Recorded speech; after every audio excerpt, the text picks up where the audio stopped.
All right, thank you all for joining us for the Grad School Roadmap Acceptance to Graduation workshop. This is the last Grad Rebel Advantage Program workshop this year, and joining us today is Dr. Emily Shreve, Associate Director of Academic Transitions, Academics Success Center. In this workshop, Dr. Shreve will guide students in navigating the journey from graduate program acceptance to successful graduation. And I will now hand it over to Dr. Shreve. Hi, everybody. Sorry, I was trying to share my screen and unmute myself at the same time, which was hard to do. But I'm so excited to be here today and to talk with you all about this grad school roadmap, a little bit of what it might look like to go from being fully accepted to grad school to graduating with whatever grad degree that you're working on. So, my name is Dr. Emily Shreve. My grad degrees are in English literature. You'll see I have my Gmail address on here because unfortunately, this is my final week at UNLV. I'm actually in Ohio right now, so I'm moving to new things, which is very exciting, although also very strange. It is 7 p.m. here. I feel like colder here than it is where you are. Not thrilled about that. But I'm super excited to spend this time with you before I wrap up. And if you want to stay in touch with me after this, you would be able to use that contact information to do so.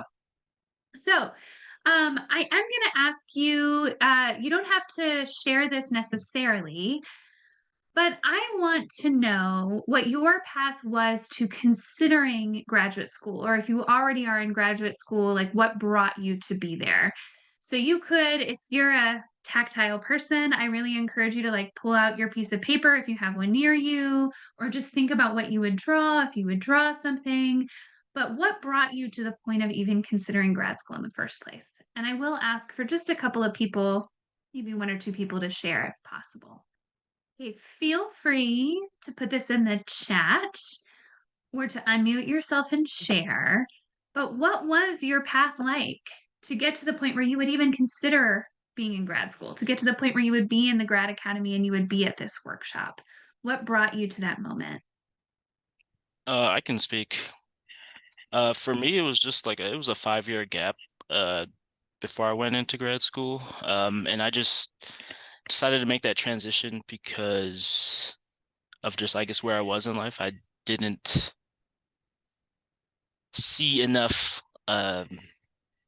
upward movement or vertical movement. I felt limited where I was, and I'd spent 5 years in the job market.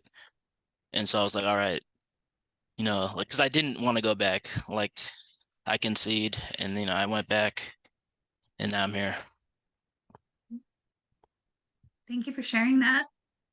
I think that's a really common thing, right? For grad school, you're out, you're working, you're seeing the limits of what preparation you have, and you're ready to spark your way into something new. And I think that's a common direction. Mercy shared, confusing at first, applied to a few grad programs outside of Nevada, but that didn't work. Wanted to do your PhD program, not offered at UNLV, and then decided for master's. Oh, so you had like lots of different possible destinations that you were considering. You knew where you wanted to go, and then we're trying to decide which of these destinations will be the one that will work out. Excellent. Edelvina, you didn't know what to do, knew you wanted to help. I love this. Yeah. So it was coming towards the end of your undergrad where you had this mission and this purpose, but still needed to figure out how that was going to be and then realize that grad school was the route to that. That's wonderful.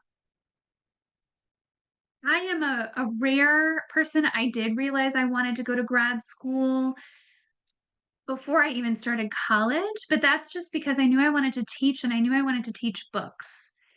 I also knew I didn't want to teach books in a K to 12 setting. And so that left me with I'm going to have to teach books to college students and I'm going to have to go to grad school to do that.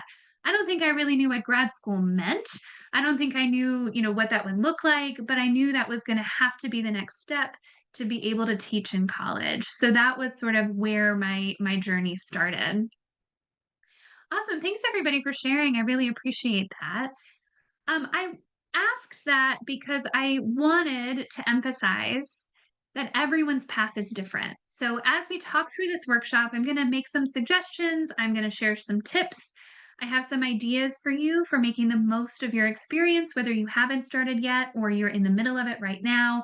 But I just want to emphasize like every path is different. There is not one appropriate, perfect path, like the way grad school has to be. So, what brought you to grad school was different for all of you. Your grad school experience will be unique to you. And then your post grad school experience will be unique to you. So, I just want to highlight that these are some tips and guidance, but there's not a, technical roadmap. I wish there was. It'd be so much easier if there were so many things in our life where they could just give us a map and we could follow the map and we could get to the treasure, like in cartoons where they have the X on the map. It's not like that, and I want you to embrace that. Okay, so this was the write up of the workshop, designed to guide you in navigating the multifaceted journey from graduate program acceptance to successful graduation, from acclimating to a new academic environment to conducting impactful research, securing funding, and managing work life balance. This workshop will provide an overview of the diverse challenges and milestones encountered on the path to earning a graduate degree. That's a lot. And each one of those things could definitely be its own workshop. So I'm going to go fairly quickly through some of the tips that I have. But if you want to talk a little bit more about some of the things that I'm just sort of covering the surface for, I really encourage you to use the chat. If you can't tell, I really like interaction. So use the chat, unmute yourself, ask the question, share, and we'll try to cover the things that are going to be of most use for you. Okay, so let's get into this first part of it, acclimating to a new academic environment. I'm thinking about this like trip planning.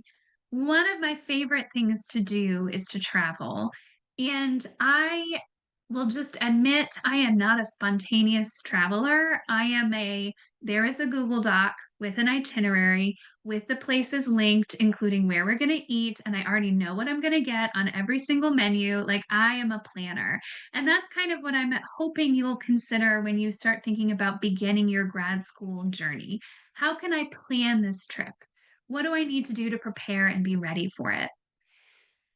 The first thing I want to encourage is really investing the time in some intentional goal setting. And I want to be really honest, I actually think we can get into like decision fatigue right before we start grad school. It's already so much work to decide you want to go to grad school, to apply to your grad schools, to decide which one you're going to accept, to make sure that you have the funding you need. And it's really easy to get to a point where you're just like, I'm accepted. I'm going to start. We're set, right? You just don't want to think about anything anymore. August will come. You'll start when you start. No big deal. But I do think it's really meaningful to like actually sit down and write things out. Don't just do it in your head. Write it down so you can go back and read it when you have a tough moment so that you have that to refer to when you're getting towards the end, but actually write down what is your why? Like Edelvina said, like you had a why, right? You knew you had a purpose. So what is your why? Jay, you had a purpose too, right? Like there were clear reasons for coming to grad school. So make sure that your why is really clear. I'm also a big proponent of having a bunch of smaller goals in addition to your big end goal. So your end goal might be to get the degree and go to a particular career path. You might not know yet what your major end goal is, but I think it's helpful to start small. What's your goal for your first semester? And your goal for your first semester might just be to know somebody's name in your program. That's great, right? The goal doesn't have to be, I'm going to conduct an experiment with groundbreaking research that then makes my name famous in all households in the land. Like it doesn't have to be big. Just what would you like to accomplish in that first semester? What would you like to accomplish by the end of your first year? And what are some general goals you might have for yourself by the time you're reaching the end of your program? So, in other words, if we're thinking about that metaphor of trip planning, it is sort of like thinking about, there's going to be some main tourist attractions you have to see. You go to Paris, you're going to see the Eiffel Tower.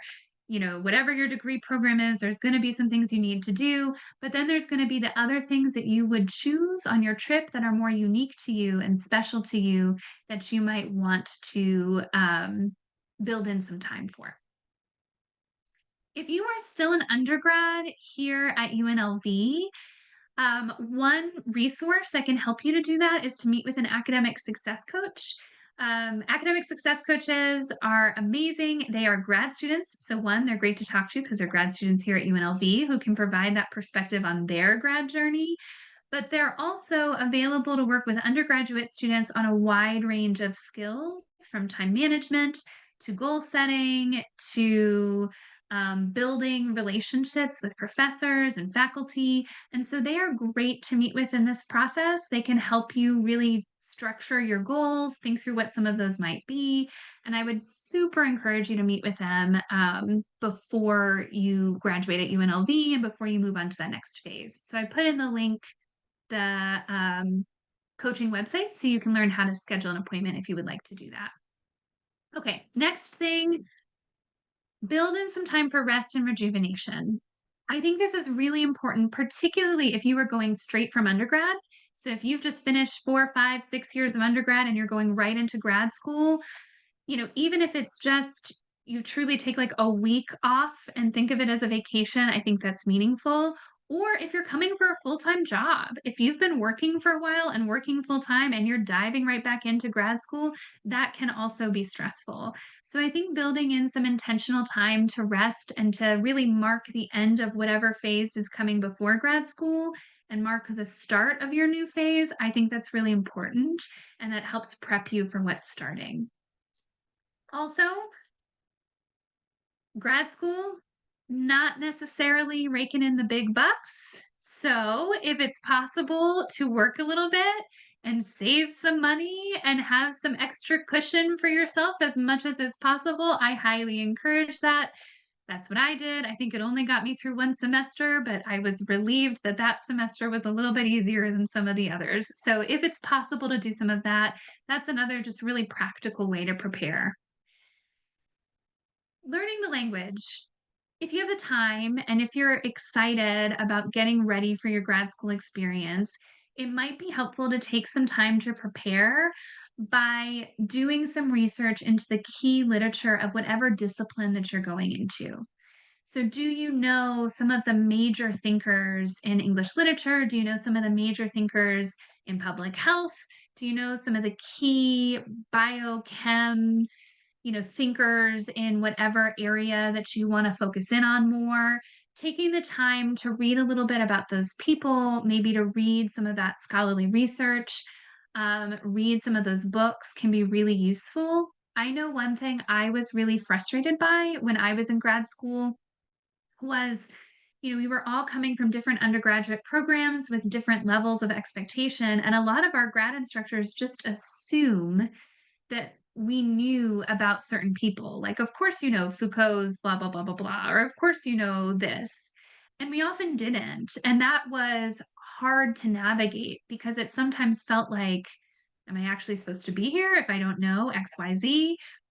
You are, and you'll get caught up on it. But if you have the time beforehand to familiarize yourself with some of those big picture voices or ideas in the field, I think it can make that transition a little bit smoother. And then grad school might also mean a move. It did for me. I had been living in Ohio and then I moved to Pennsylvania. So not only are you potentially starting a new program at a different level of education, but you also might be in a whole new place, and that can be challenging to navigate. So if you are in a whole new place, also plan that trip. What's the history of the city you're in now? Look at a map, learn the neighborhoods. If you have favorite places, like you need to know where your target is, make sure you figure out where your target is, whatever it might be, do that work so that that new city can feel like home because it's a lot to have a double adjustment both to a new location and to a new program and a new school. Okay, so you're getting ready. You're about to set on your trip. You go on your trip, first few days, first semester. What now?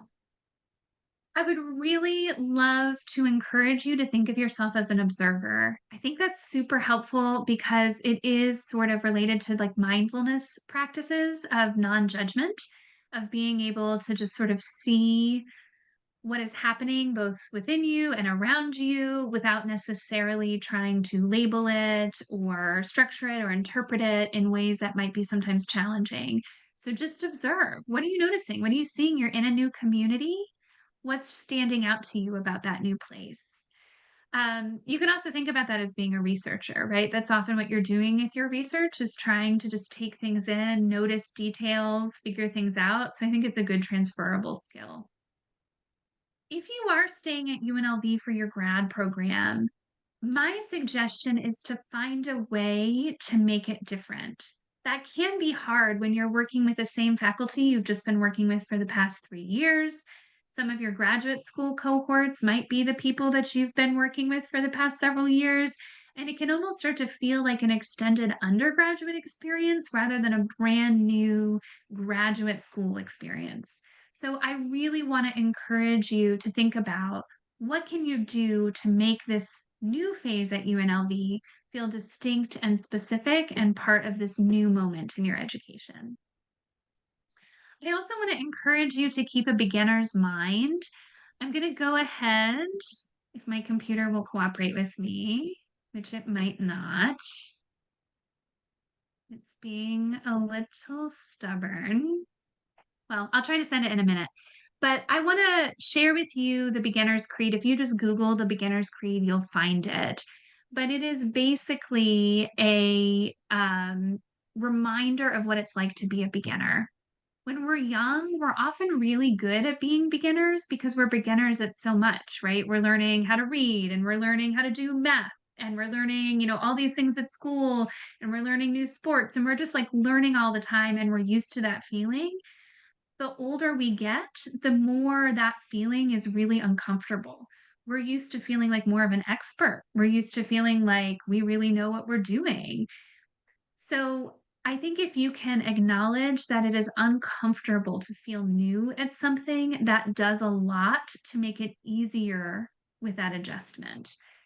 You know, it's hard if you've been working professionally, you've been an expert for ages. If you've been a senior who's just graduating at the top of your game, like you know what you're doing.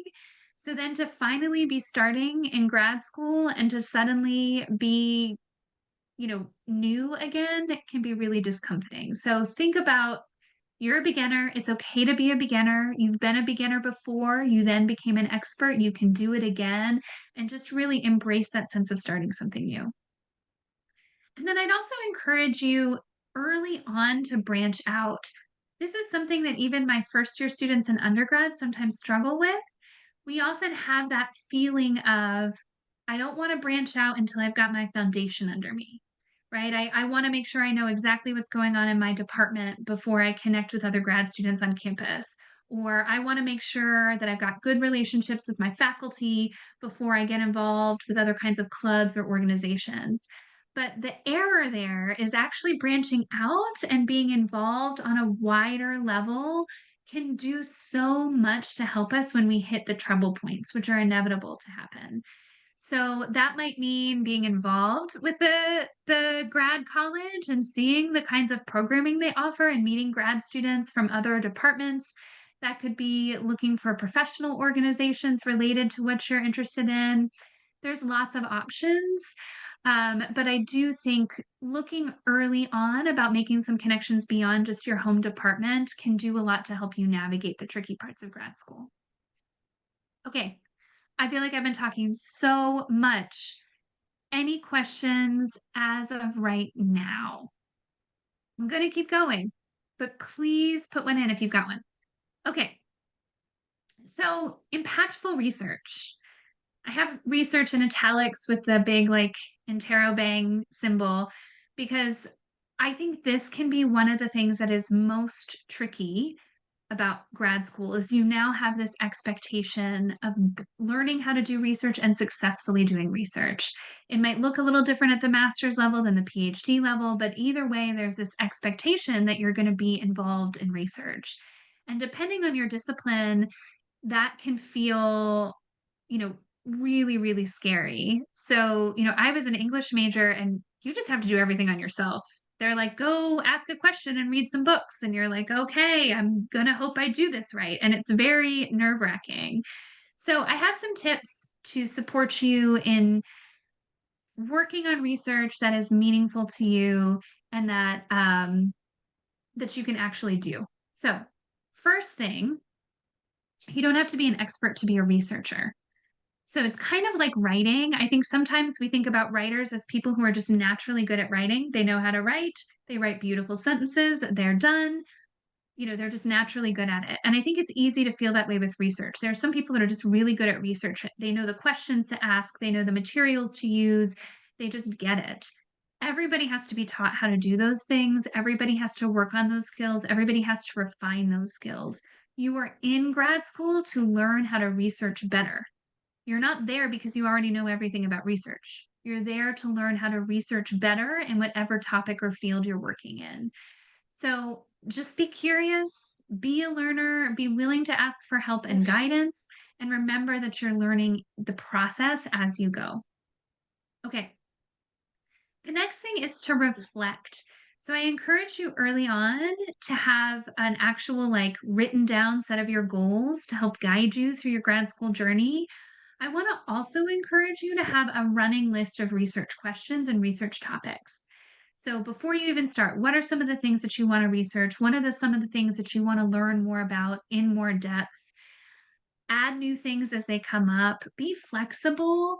When I started grad school, I wanted to learn about British modernism. I loved British modernism. I was obsessed with it. I wanted to learn more about more of the writers. I wanted to learn about literature and film and how they interacted together and how adaptations of literature impacted how that literature was perceived. And I had all of these ideas. And by the time I wrote my dissertation, I was writing about common reading programs that support first year students in colleges. Like, I was not anywhere near where I started. There was a whole medieval literature period in there too. It was strange. So you just never know where the research questions are going to take you. And so I would really encourage you to just keep a running list. You read an article for class and it sparks a question for you, write that down on your research questions list. The more questions you have, the more I think you'll get into that synthetic thinking. You'll start making connections. You'll start seeing things together, and you'll have more flexibility if one research path isn't taking you in the place you want it to go. Invest in relationships. Develop a mentoring network for yourself that has multiple nodes. I think this is kind of an old school version of graduate school that doesn't entirely exist, but there used to be a real version of there was the graduate student and like one professor. Or maybe there's one professor with like a few graduate students around them. And it was very kind of like teeny tiny groups. I think we're better now at saying we need lots of connections. We need to have lots of mentors. Different mentors can bring out different parts of ourselves and our interests. So I'd encourage you, think of your fellow grad students as mentors, maybe people that are further advanced in your program that you can seek out and ask for their advice and counsel and insight. That might be fellow members of your cohort that you really connect together on that horizontal level. You might be connected with multiple faculty in your department. The librarians are amazing. Please connect with librarians. They have so much insight to share you, can help you so much. There might be professionals in the field you're interested in. So we talked about occupational therapy school. There might be occupational therapists that become your mentor as you're going through the process. Um, just reading and reading in your field, you can have kind of not imaginary mentors, but you can have like people that you admire whose research you're reading that can kind of be a mentor for you in that way because you see their model and it guides you in what you choose to do. So develop those relationships and have a lot of them so you have this great like network or mesh of support. And then I also want to encourage you to think carefully about how you structure your time. Full disclosure, when I was in grad school, this was what I struggled with the most. I did not leave myself any time to do the research I needed to do. I read things for class, which was good. I was teaching first year writing. I was on committees. I was involved with lots of things. And it would get to the end of the day, and I'd been busy all day, and I hadn't worked on my research project at all. And that went on for a long time. And especially when I was in my master's program, the only time I would work in my final papers was during finals week, which, if you're trying to write a 20-page, 25-page essay during finals week and you've only given yourself 2 days to do it, I'm just going to tell you there were some all nighters, There was a lot of Domino's pizza. It was not my smartest idea. Do not recommend. 0 out of 10, not great. So, learn now how you can manage your time so you don't just have to be deadline based in your motivation and so that you don't have to spend all of your money on that you don't have a lot of on Domino's, right? Have some other options for yourself. One of the best ways to think about time management for your research is thinking about when you do your best work for the different parts of your research project. When is best for you to read other research in that area? When is best for you to outline how you want to write up the research? When is best for you to do actual work in a lab? How are you managing your sources? How are you actually sitting down and drafting things? If you know, like, during the week, I'm too busy, there's too much going on, then maybe it's a Saturday morning tradition that you sit down and you work on that. Maybe you start first thing in the morning. That was what a lot of my faculty did. It was easiest for them to get up and try to work from 8 to 9 on whatever research project they had because they knew they wouldn't have energy later in the day. So be really honest with yourself with what kind of energy it takes, when and where you focused best, and what you need to do to make that happen. Also, so you can build in regular time and set trackable goals. I had a lot of friends who, when they were working on their dissertation, had a word count goal. I'm going to write this many words every single day. They don't always have to be the perfect words. I might go back and re edit them, but I'm going to do this many words a day. I had other friends who worked more on time. I'm going to work for 30 minutes a day on this. I'm going to put in 2 hours, 1 hour in the morning, 1 hour in the evening, and I'm going to do that every day. But having some kind of trackable goal that you can actually like check off for yourself and say like, okay, I did my 30 minutes, I did my 300 words.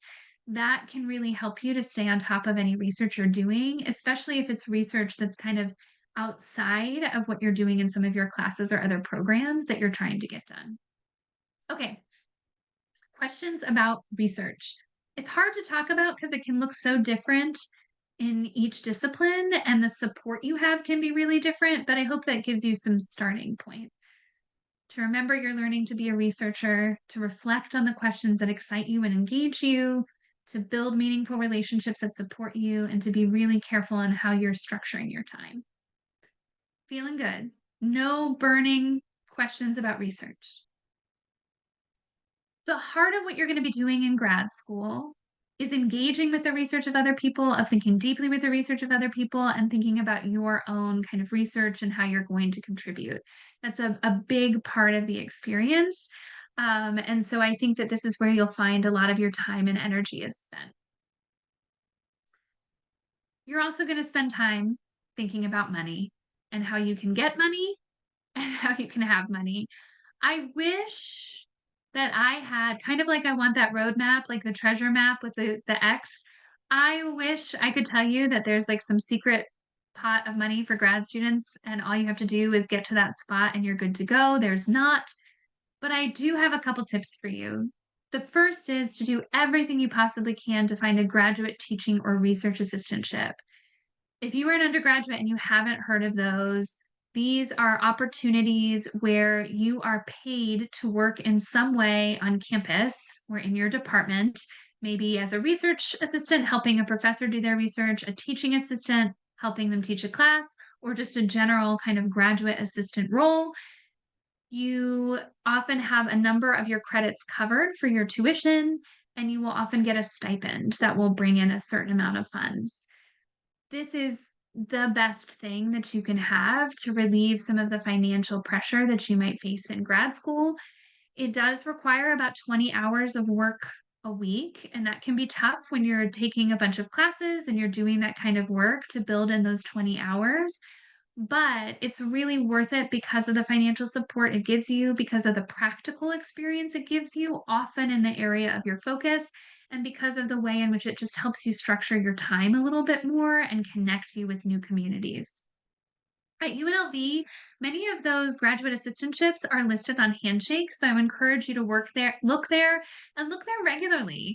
We have situations all the time. We just had one where one of our academic success coaches needed to be hired in the middle of spring because we had a new partnership with some new funding. So you just never know when those are going to post and be available. I also want to encourage you to think outside the box. when you get to grad school, you're so focused, like, I am going to specialize, like, I am becoming an expert in this area. I'm really focusing in on this. I'm honing in here. And it can be hard to do things that are outside of that specialization. But having a graduate assistantship that gives you some new skills, maybe you get some supervisory skills, maybe you get new teaching skills you wouldn't have otherwise. Maybe you get to learn um, how to run an event, and that's something that later on becomes useful for you. There's lots of things that can happen. So really think outside of the box and be flexible in how what you do in your grad assistantship might connect to what you're doing in your field of study. I'd also encourage you to seek out opportunities for scholarships and grants, especially for conference funding or research funding. So, this is such basic advice, but I really want to emphasize it. Read your emails or at least like scan them. Just skim them, look at them, put your eyes on them at least for a second, because you never know what's going to come through your email about opportunities to get more funding. And there are so many times people on campus and elsewhere say that they have pots of funds to give and just not as many applicants as they would have expected because people don't know they're there. So watch out for those things, look for those things. Again, you're not annotating it. It's not a deep dive, but you're just glancing to see if anything comes up that you might be able to apply for. Also, if there are professional organizations in your field, follow them. If they have listservs that send out announcements, sign up for those. If they're on social media, follow those Instagram accounts. They're not exciting. I can tell you, I follow some of my student success professional organizations, and they're not exciting Instagram accounts. But that's where you learn about, hey, we're doing a grant for a research project and this is the application, or we're covering the funding for multiple students to come to this conference. Here's how you apply. So you just don't know what you might find. And it's a great idea to be linked into those resources. When you're applying for a grant or a scholarship or something like that, that is incredible practice at talking about your research project and your professional goals. The capacity to, in a really short amount of space, say, "This is why I'm doing what I'm doing, and this is why it matters to me," that is gonna help you so much. It'll help you when you're searching for jobs afterwards. It's gonna help you when you're working on, say, a dissertation defense or anything like that. So these opportunities don't just bring in funding, but they help you talk better about what you're doing and why you're doing it. And so even if you're not getting the funds, I think that's valuable practice in and of itself. Just be mindful of your time and energy. You don't want to be in a situation, and I had some friends who did this, where you're constantly applying for more financial resources and you don't have the time to actually work on some of the projects you're working on. So you have to kind of balance both of them. And then, this is classic advice. You're probably already practicing it in your undergraduate experience, but do keep an eye out for other low impact sources of revenue. And by low impact, I mean things that don't take a lot of your time and energy. If you used to babysit, maybe you still babysit a little bit on the weekends. If you can tutor someone in your area, maybe you do some tutoring. If there's opportunities for you to do something that, isn't a huge time commitment, but helps you bring in some other resources, definitely look for those. Just be mindful of what those are to make sure that you don't inhibit the main goals you have in grad school because of these other commitments you might have. Okay. Any other questions about securing funding?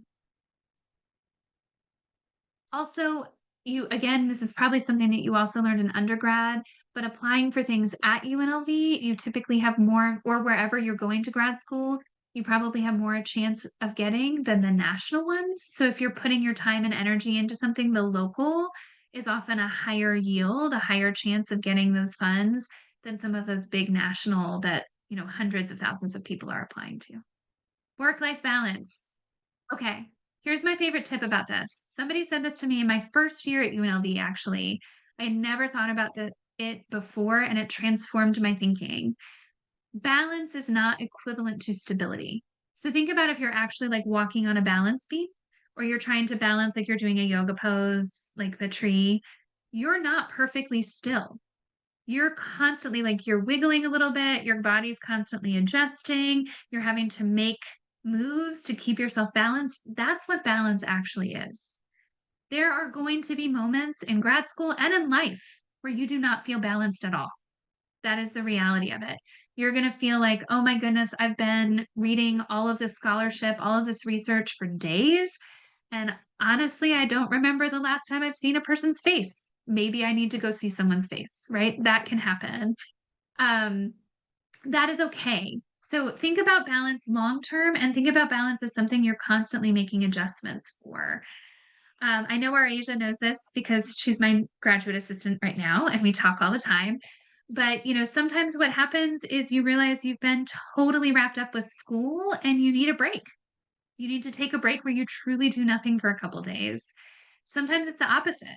You've kind of been dragging your feet and focusing on other things, and you're like, oh, yeah, I need to get into some of this work for my class. That's okay too. That's what's going to give you the balance. If it's possible, I do think it's helpful to think about your graduate education as being like a job. I think this for two reasons. One of the things that can be hard for grad school, especially if you go into it right out of undergrad, is you can feel like all of your other friends are out getting fancy jobs or just jobs, and they have healthcare and they're moving on in their life and maybe they're getting engaged and you're like, am I going to get engaged? And there's all of this stuff going on and you can feel like you're still stuck in undergrad. The reality is, don't compare.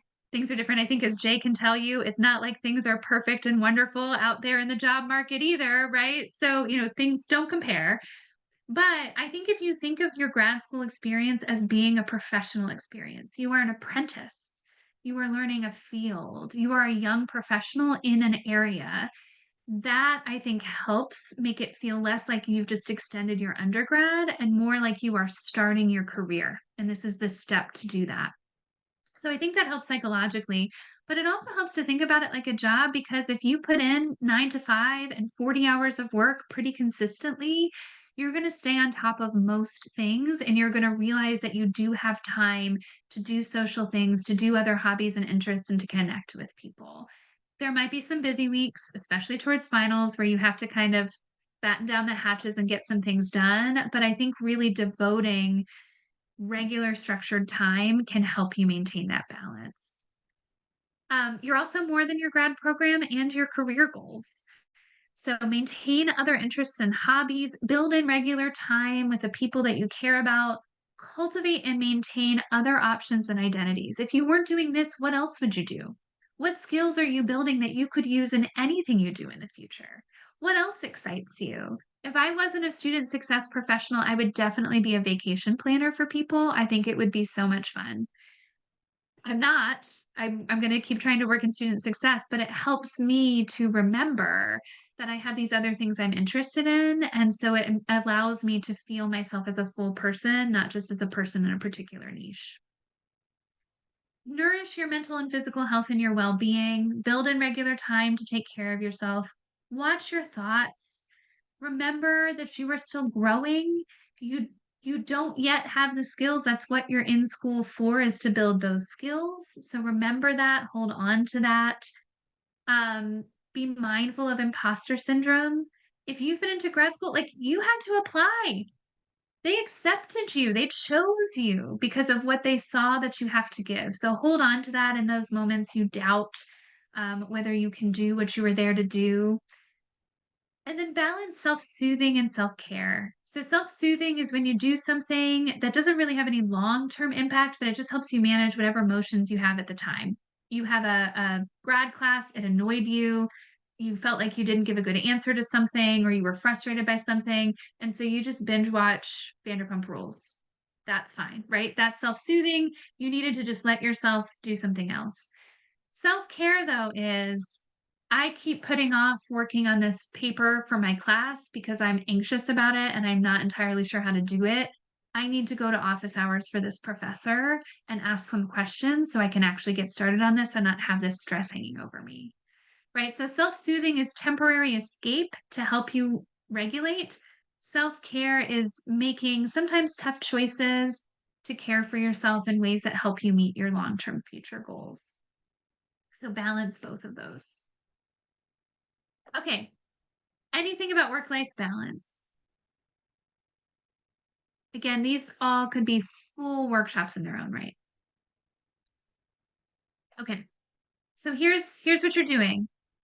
You're starting your journey, you're thinking about how you're going to start it. You're in the middle of it, you're researching, you're thinking, you're trying to make sure you can pay for things and you're trying to take care of your health, but you're also really investing in the opportunity to learn. And so this is my big thing. So many people might want to go to grad school and can't. So many people don't even know graduate school could be an option for them. It's an exciting thing to be able to ask big questions and to learn deeply. And I really hope that you can, even when things are hard, take a moment to recognize it's a special thing that you get to do that. And thank you, Savannah. I'm glad those were helpful, and we could totally talk about it more if you wanted to. Um, my last thing, thinking about this as a journey, when you leave, it's not clear that what you leave with is what you came in for. And I say that I went in thinking I was going to be a tenure track English professor and I was going to be teaching everybody to read books and read books well. And I left knowing I did not want to be a tenure track English professor, that I wanted to work in student success, specifically in the first year avenue. And I had a totally different path than I would have thought when I started grad school.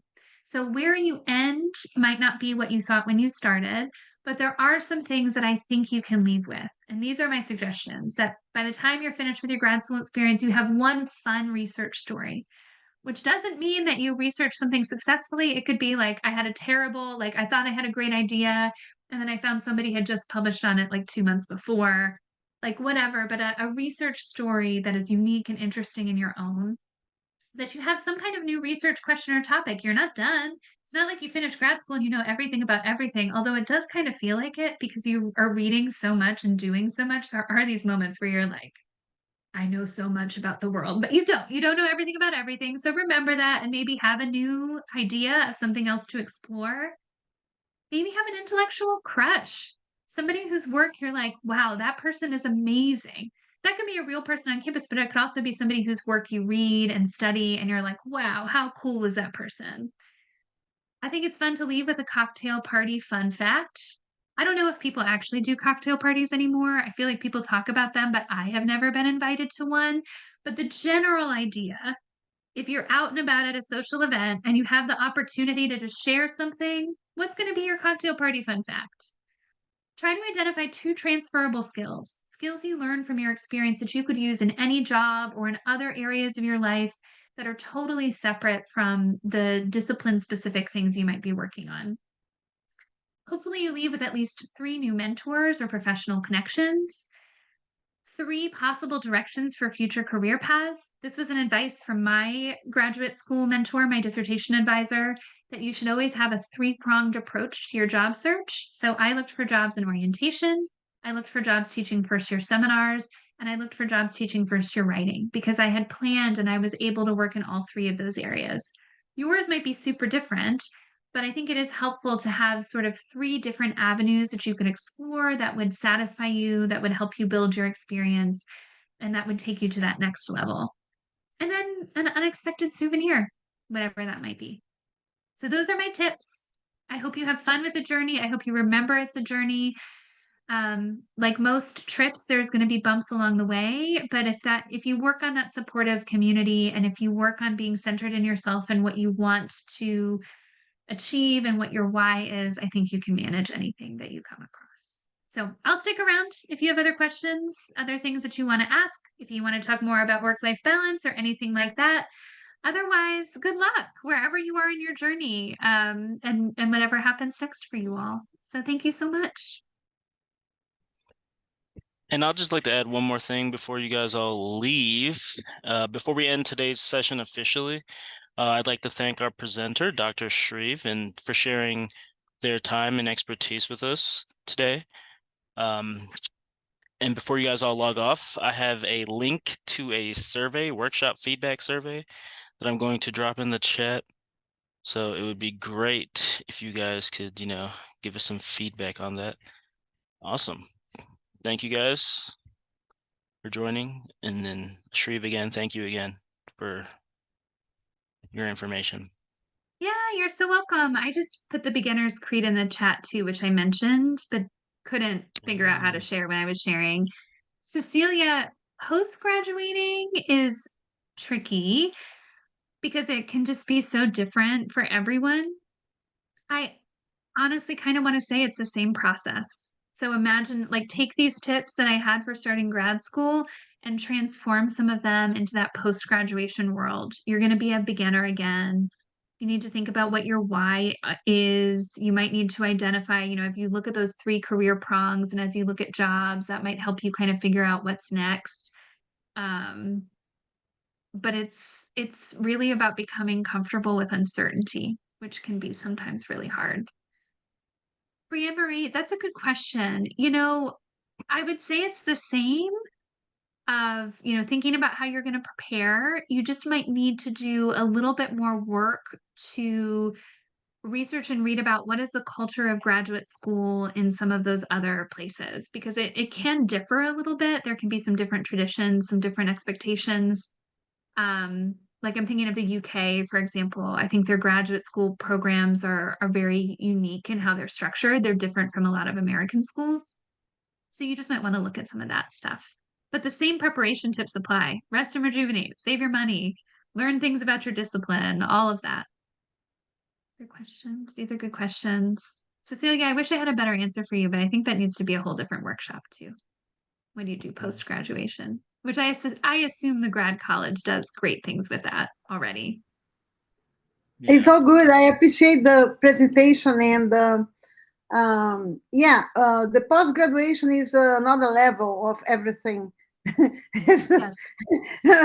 Yeah, that's right. And I'm here because I like to recap everything, and I like the topic. I'm always browsing about, and especially because I'm from the Department of Education. I'm Yeah. in a teacher education program, and I think that the insights from this workshop is very it applies to my field very much. So yeah. So by the way, my specialization is field trips in education. So you are going to be a future presenter for this someday, where you're going to talk about everything you've learned about field trips and how that applies to thinking about grad school. I can see it coming together already. I think that would be amazing. Thank Field trips are you. really cool. Yeah, that's awesome. Thank you so much. Thank you, I hope Cecilia. to Thank get in you. touch with you later on down the road. Yes, that would be lovely. Thank you. If there aren't other questions or concerns, I'm going to go because it is almost 8 p.m. on the East Coast, which means it's almost bedtime for me. Yeah, I didn't realize you were all the way on the East Coast right now. Yeah. Yeah, Oh, in wow. Ohio and Cincinnati area. So it's getting Okay. darker and it's time. So thank Oh, you so yeah. much. Thank you. Thanks everybody. This was super fun. Thanks for coming, Arasia. It was good to see you. I appreciate you. Okay. Thank you and reach out to me if you need anything. Bye. Bye.